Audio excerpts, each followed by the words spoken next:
The United States Space Force just awarded $3.2 billion in contracts to 12 different companies for a program called Golden Dome. And if you haven't heard of Golden Dome before, that's entirely intentional. This is one of the most classified missile defense initiatives the U.S. military has ever attempted. And the fact that they're now publicly acknowledging it exists tells you everything you need to know about how serious the threat has become. Because Golden Dome isn't about defending against rogue states or terrorist organizations. This is about preparing for a full-scale missile exchange with China or Russia. And the companies that just won these contracts are being tasked with building a space-based defense system that can track and potentially destroy hypersonic weapons traveling at more than 20 times the speed of sound. The announcement came on January 23, 2026, buried in a routine Space Force press release that most media outlets completely ignored. The contract list reads like a who's who of the defense industry. Lockheed Martin, Northrop Grumman, Raytheon, L3 Harris, and SpaceX all secured portions of the work, along with 7 smaller firms specializing in satellite sensors, data fusion, and autonomous targeting systems. But here's what makes this different from typical defense spending. The contracts aren't for building weapons. They're for building the infrastructure to detect threats that current systems literally cannot see. Hypersonic missiles are a completely different category of weapon compared to traditional ballistic missiles. A normal intercontinental ballistic missile, an ICBM, follows a predictable parabolic arc. It launches, climbs into space, reaches an apex somewhere around 1,200 kilometers altitude, and then falls back down toward its target. The entire flight path can be calculated with extreme precision, which means you know exactly where it's going and when it will arrive. Hypersonic glide vehicles, on the other hand, don't follow predictable paths. They stay in the atmosphere at altitudes between 20 and 100 kilometers, and they maneuver. They can bank left, dive down, pull up, change direction multiple times during flight. That makes them essentially impossible to track with ground-based radar. China demonstrated this capability publicly in July 2021 when they tested what U.S. intelligence agencies called a fractional orbital bombardment system. The weapon launched on a Long March 2C rocket, entered low Earth orbit, circled the planet, and then released a hypersonic glide vehicle that maneuvered through the atmosphere before hitting a target in the Gobi Desert. The flight covered approximately 40,000 kilometers and demonstrated precision targeting to within a few meters. More importantly, it proved that China could potentially launch nuclear weapons from orbit, coming in over the South Pole, where the United States has essentially zero missile defense coverage. Russia has similar systems. Their avant-garde hypersonic glide vehicle entered service in December 2019 and is reportedly capable of speeds exceeding Mach 27, that's roughly 33,000 kilometers per hour, while maneuvering to evade any existing missile defense system. North Korea has been testing their own hypersonic designs, though with considerably less success. Iran claims to have developed hypersonic weapons, though Western intelligence agencies are skeptical of their actual capabilities. The point is, this technology is proliferating rapidly, and the United States has no effective way to defend against it. That's where Golden Dome comes in. The program is designed to place a constellation of surveillance satellites in low Earth orbit, somewhere between 400 and 800 kilometers altitude, equipped with infrared sensors capable of detecting the heat signature of a hypersonic weapon traveling through the upper atmosphere. Current early warning satellites sit in geostationary orbit, 36,000 kilometers above Earth. From that distance, they can see the bright plume of a rocket launching, but they can't track a relatively cool hypersonic glide vehicle skimming through the stratosphere. You need sensors much closer to Earth for that, and you need a lot of them. The Space Force hasn't publicly stated how many satellites Golden Dome will require, but industry analysts estimate somewhere between 150 and 300 spacecraft. Each satellite would carry multiple infrared cameras operating in different wavelength bands, along with data processing computers capable of distinguishing a hypersonic weapon from aircraft, meteors, and other thermal signatures. The satellites would network together, sharing data in real time to build a continuous tracking picture of any hypersonic threat anywhere on the planet. And here's the critical part. They would feed that tracking data directly to ground-based interceptor missiles that could theoretically shoot down the incoming weapon. Lockheed Martin's portion of the contract, valued at approximately $850 million, focuses on the satellite buses themselves. These are the core structures that house the sensors, computers, solar panels, and propulsion systems. Northrop Grumman, which received roughly $620 million, is developing the infrared sensor payloads.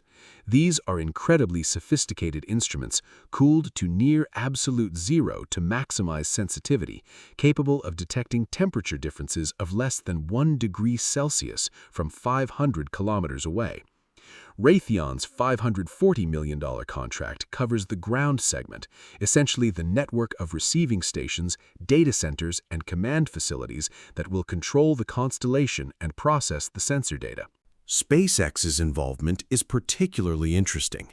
They secured a $380 million contract, but the Space Force won't say what specifically they're building. Industry speculation suggests it's related to satellite deployment and potentially rapid response launch capabilities. If a Golden Dome satellite gets destroyed by anti-satellite attack, and you can bet China and Russia are developing those specifically to counter this system, then SpaceX might be responsible for launching replacement satellites on very short notice. With their Falcon 9 launch cadence already exceeding 130 flights per year, they're the only company capable of providing that kind of responsive space launch. The smaller contractors are working on niche but critical technologies. L3Harris, with a $290 million contract, is developing machine learning algorithms that can automatically classify and track hypersonic targets without human intervention. This is essential because hypersonic weapons move so fast that by the time a human operator analyzes the data and makes a decision, the weapon has already hit the target. The system needs to detect, track, classify, and cue defensive weapons autonomously in a matter of seconds. But here's where this program runs into serious technical and political problems. First, putting hundreds of satellites into low Earth orbit creates an enormous amount of orbital debris risk. If even one satellite gets destroyed, either by collision or anti-satellite attack, the resulting debris cloud could trigger a cascade effect that takes out other satellites. This is called Kessler syndrome, and it could potentially make low Earth orbit unusable for decades. The Space Force insists they're designing these satellites with collision avoidance systems and propulsion to deorbit at end of life, but those safeguards only work if the satellite is still functioning. Second, this system is inherently destabilizing from a nuclear deterrence perspective. For the past 70 years, the entire concept of nuclear deterrence has relied on mutual assured destruction. If you launch nuclear weapons at us, we will detect the launch and we will retaliate with our own nuclear weapons, ensuring both sides are destroyed. That creates an incentive not to launch in the first place.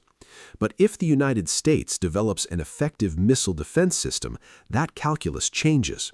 Suddenly, there's a theoretical scenario where the U.S. could launch a first strike and then defend against a weakened retaliatory response. China and Russia have already stated publicly that they view Golden Dome as a first strike enabling technology, and they're promising to develop countermeasures. Those countermeasures are already in development. Russia is working on what they call a nuclear-powered cruise missile called Burevestnik that could stay airborne for days or weeks, flying unpredictable paths at low altitude where satellite sensors can't track it effectively. China is developing swarming drone technologies that could overwhelm missile defenses with sheer numbers. Both countries are accelerating their anti-satellite weapon programs, building ground-based lasers and kinetic kill vehicles designed specifically to blind or destroy surveillance satellites. The timeline for Golden Dome is aggressive. The Space Force wants the first batch of satellites, approximately 30 spacecraft, launched by late 2027. That gives the contractors less than 2 years to design, build, test, and deliver operational hardware. For context, it typically takes 3 to 5 years to develop a new military satellite from concept to launch. The only way to meet this timeline is to use off-the-shelf components wherever possible and accept higher risk of technical failures. Several aerospace engineers have privately stated that this schedule is essentially impossible, but nobody wants to say that publicly and lose their contracts. Cost is another major concern. The initial $3.2 billion only covers the development phase. Actually building and launching the full constellation, then operating and maintaining it for the expected 15-year lifespan, will cost an estimated $45 to $60 billion.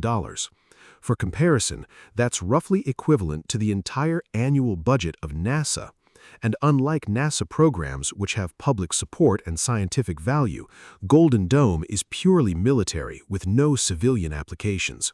That makes it politically vulnerable to budget cuts, especially if a future administration decides to prioritize diplomacy over defense spending.